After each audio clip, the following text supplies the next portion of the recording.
అన్నా నేను మరదలు ఇద్దరు అత్తం తీయే. అరే అది కాదురా, నువ్వున్న మరదలు ఫంక్షన్కు రాకూర్రి.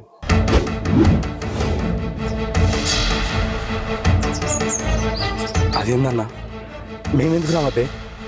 అది కాదురా తమ్మి, మీకు పిల్లలు లేరా, మరదలు గుడ్రాలే.